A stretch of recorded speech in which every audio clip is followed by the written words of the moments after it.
Hello everybody, my name is David Kyle. I'm the Lake Washington Basin Program Manager for Trout Unlimited, and I'm here today to help you identify some fish that you may see while trapping kokanee fry this spring.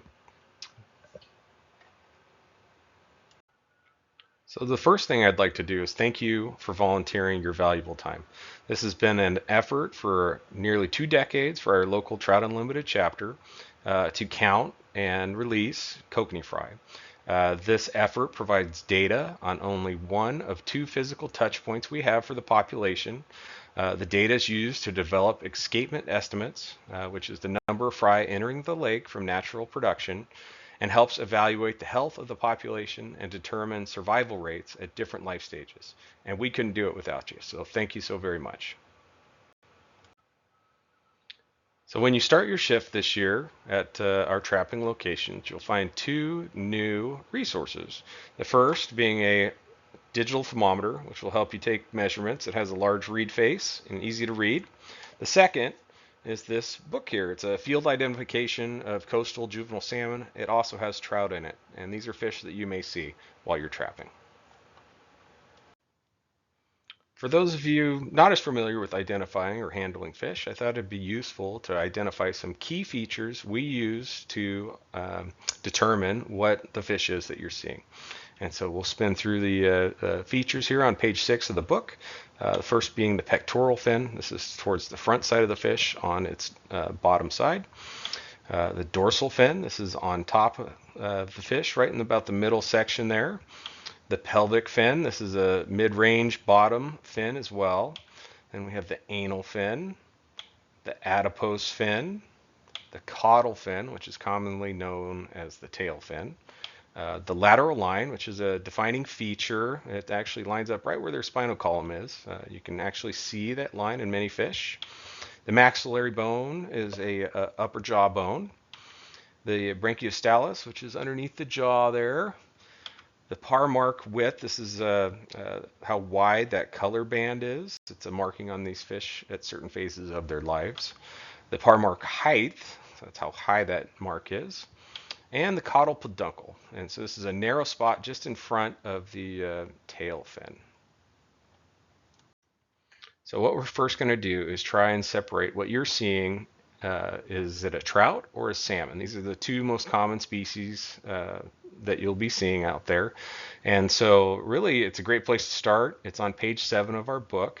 And we're really looking at one characteristic, and that's the length of the base of the anal fin versus the base of the dorsal fin. And so if that anal fin is of greater length than the dorsal fin, then it's a salmon.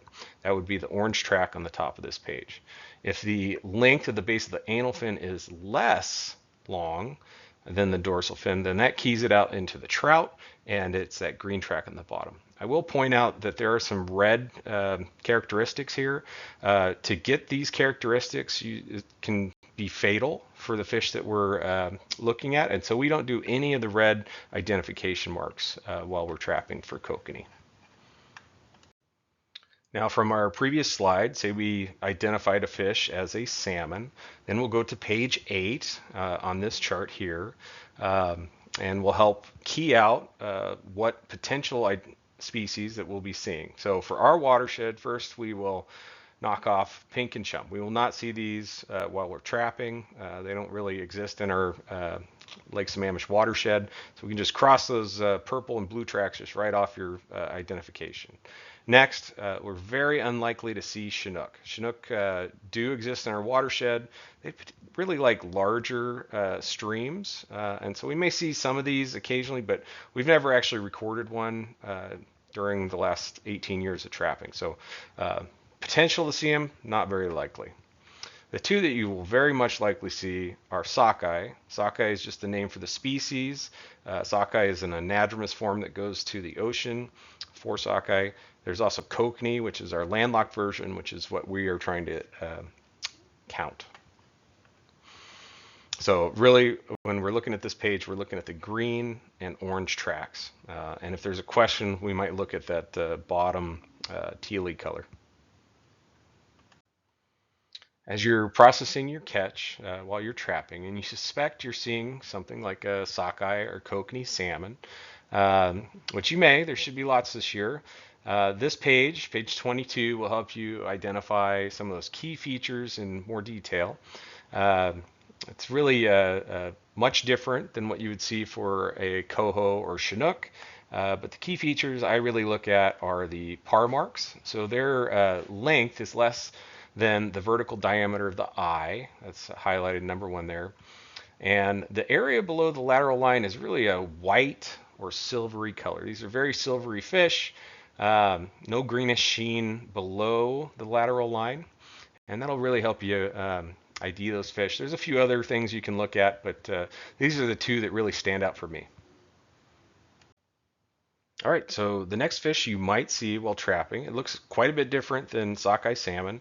This is a coho salmon, and these fish do spawn in the tributaries that we're trapping for kokanee, so it's likely you may see them in the box. They do look different, and so I'll just go through some features that will help you identify them from sockeye salmon. So the first thing we're looking at is that anal fin. So that anal fin is a big sickle-shaped fin.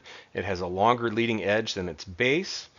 Next, we're going to look at the leading edges color. So these leading edges of the dorsal and anal fin have a white band followed by a black band.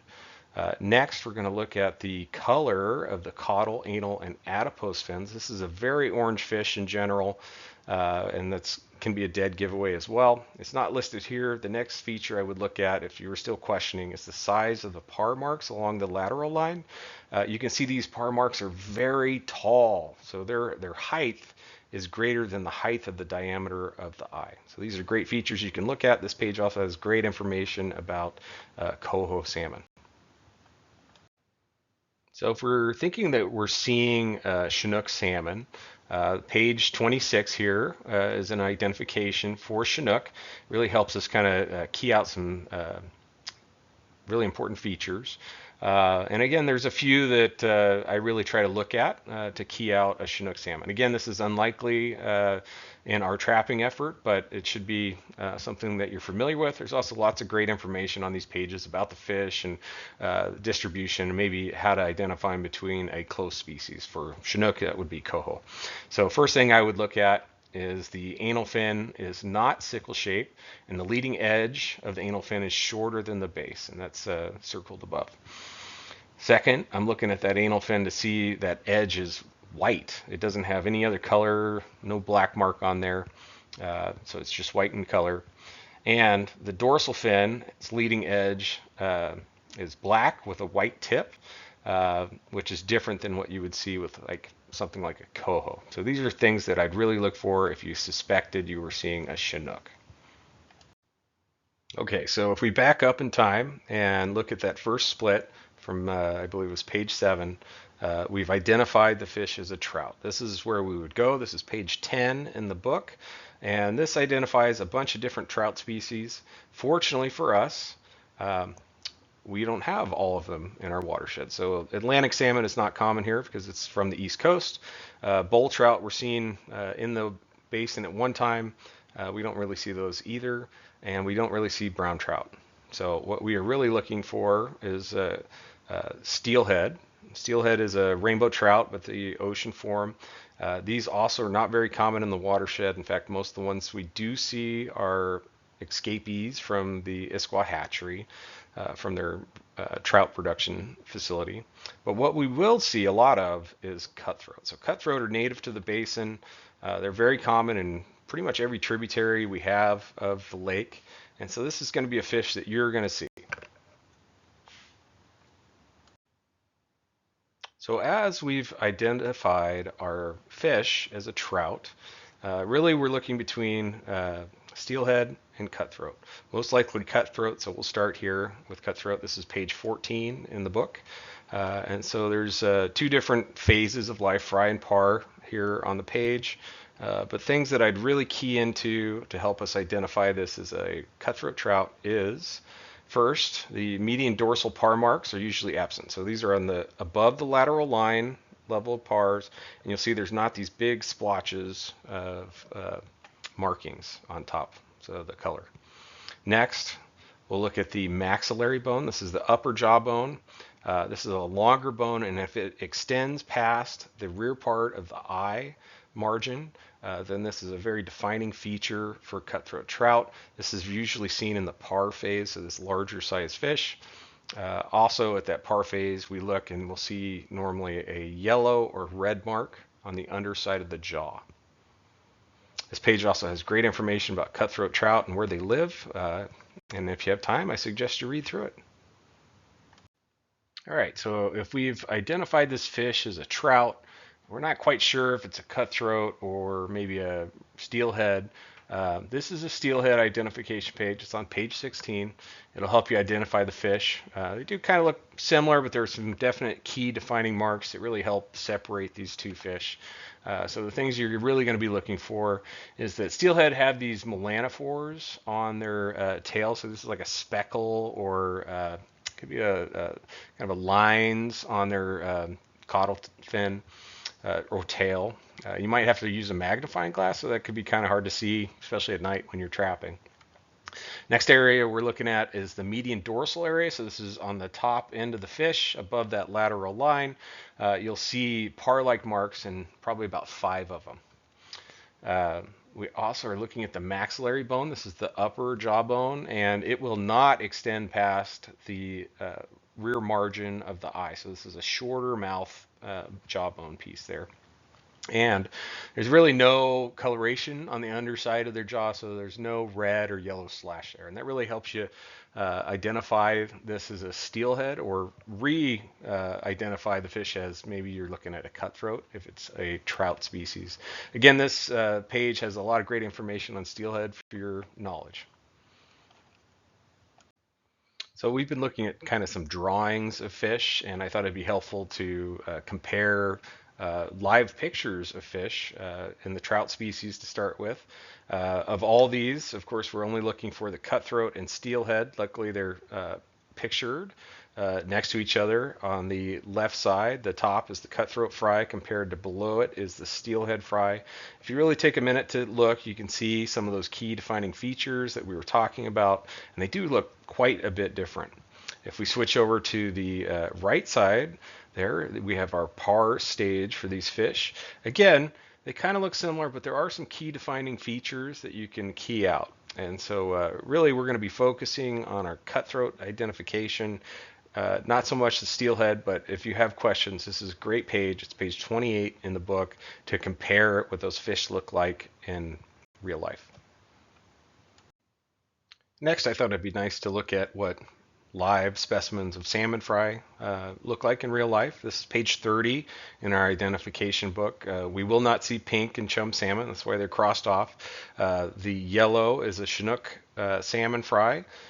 We may see it, but we've never recorded one in the past, so it's very unlikely. So the two that we're really looking at is sockeye or kokanee salmon, which is the top green arrowed fish.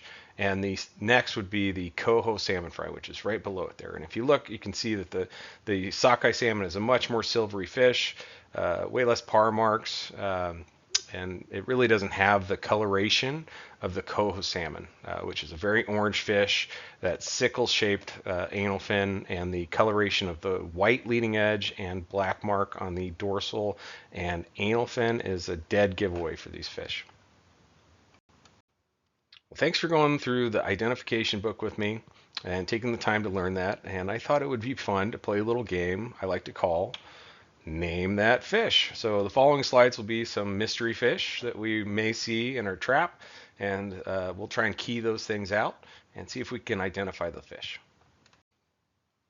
All right, first up on Name That Fish are these cute little guys. I'm just going to take a look at them for a second. I think the first step we should do is probably determine if they're salmon or a trout. So what we're going to be looking at is the length of the base of the dorsal versus anal fin. And in this case, the length of the anal fin's base is longer than dorsal fin. That keys it out to a salmon. So that takes us in that first step, first division in our IDing key. Next, we're going to look at length. This is a shorter fish, very small, it appears. The fish on the bottom, I can tell, is very zoomed in because you can see the individual melanophores and really key features that are are really cool to see in this picture, even fin rays. Next, we're going to notice that the par marks are oval shaped. Probably hard to see in this because we are so zoomed in, especially on the fish on the bottom there. But if we zoomed out, we would see those par marks are oval and kind of smaller. They're definitely smaller than the width of the eye. And so we're also going to look at this area below the lateral line. And in the bottom fish, you can kind of see it's more whitish. And the top fish is very silvery fish. And so with those characteristics, I would key this fish out to be, yep, kokanee salmon. Yeah, kokanee salmon, we should see tons of those hopefully this year. They're going to be very small fish. We affectionately call them pine needles with eyes.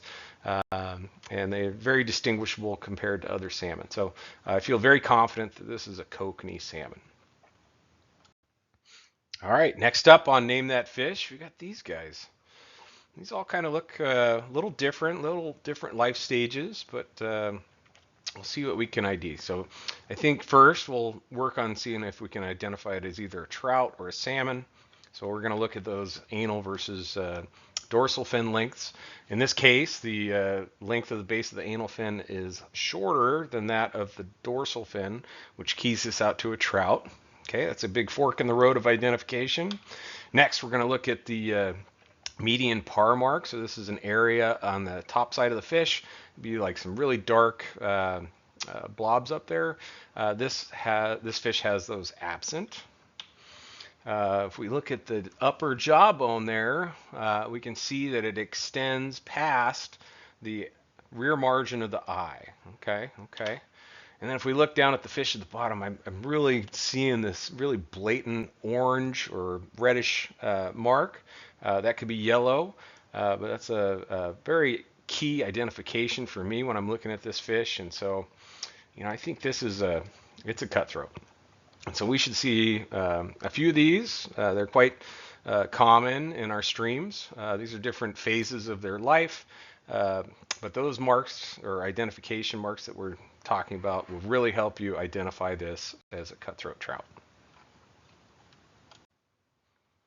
Next up on Name That Fish is this cute little guy. Kind of zoomed in a bit, but looks quite a bit different than things we've seen before. But let's work down our identification. So first thing again, we're going to look at is that length of the base of the anal fin versus the dorsal fin.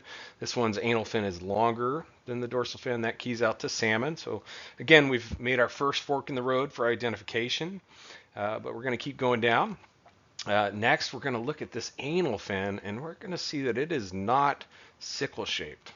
The leading edge is not longer than the base of the fin, and that's a very key identification for this fish, I think. Next, we're going to look at the dorsal fin. So the dorsal fin has a dark leading edge and a white tip. And that's another key feature that we're kind of keying into. Now we're getting really close to identifying. So if I had to guess, I would say this is a Chinook salmon. Yep, this is Chinook salmon. We probably won't see these while we're trapping, but they are in the watershed. So if you see something a little different than some of the other salmon, I would encourage you to look at some of these features to see if you can identify it maybe as a Chinook.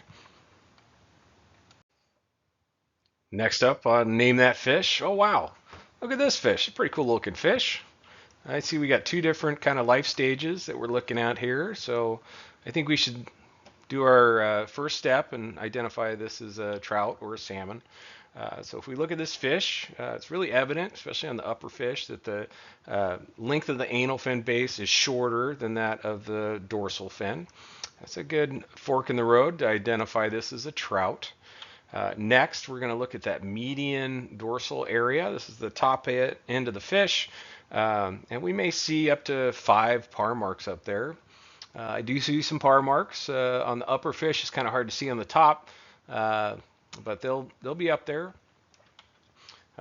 Next, we look at the maxillary, so that's upper jawbone again. If I'm really looking at the top fish, which is easier to see, we can see that maxillary bone stops about the mid part of the eye. So this is a smaller mouth fish. that's a pretty key identification point there. But we'll continue on, and so we're going to look at the underside of that jaw, and I don't see any red or yellow slash marks under there, and so I'd be pretty confident to call this a steelhead. Now, again, we are not likely to see these in the watershed. Although they were historically here, we haven't seen steelhead in the basin for quite a while. We do see some errant rainbow that have escaped from the Issaquah hatchery, but again, not very common. So this is something that great to know about, but I wouldn't suspect that you'd see them during your shifts trapping. All right, for our last fish in the name that fish game is this charismatic fish. Really a gorgeous looking fish when I'm looking at it, very colorful. But I think we should start with our key and make sure we can identify it as either a trout or salmon. So again, the first thing we're looking at is the length of the anal versus dorsal fin. In this case, the anal fin is quite a bit larger than the base of the dorsal fin, and so that keys it out as a salmon. For this fish, I'm really looking at the par marks, so you can see these par marks, especially along the lateral line, is quite tall compared to the vertical diameter of the eye, so large par marks.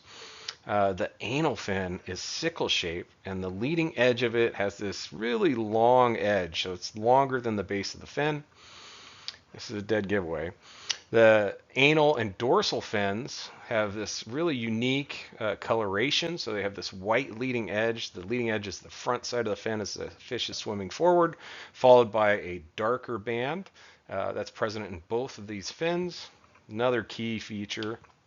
And this fish is very orange, especially on the adipose, anal, and caudal fins.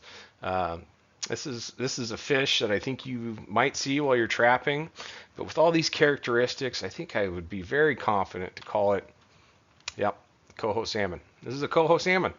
Yeah, and you're very likely to at least see a few of these while you're trapping.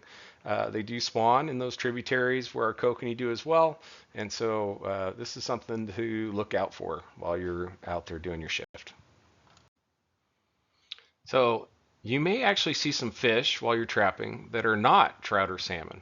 And so I thought it'd be prudent to include those fish in this presentation to help you identify them and maybe learn little bit more about fish. So the next slides will be some fish that you may see that are native to the basin while trapping. First up is this really cool looking fish. These are sculpins. Sculpins are fish that really hang kind of on the bottom of the creeks. They're very camouflaged, so they're very difficult to see if you're just looking at them in the stream. So they have a lot of camouflage, and they have really big heads, of course, and they kind of taper down their body. They also have really giant pectoral fins, and they can actually move around on the bottom utilizing those fins. These are two examples of what you might see. There's actually two more, but the top one is a prickly sculpin, and the bottom fish pictured is a coast range sculpin. You can also see they have different numbers of fins in different areas, and they're different shaped. So pretty cool fish. If you catch one, check them out. I like them. Next up are lampreys. So lampreys are native to the basin. This is a western brook lamprey, and we do see these in our catches from time to time. Really unique looking fish. Kind of looks like a giant pencil with some unique looking fins on it there. This is a fish you may see in your trap box from time to time. They are hard to get a handle on. So I would use your net and maybe put them in the photo box so you can take a better look at them and then just release them back to the stream.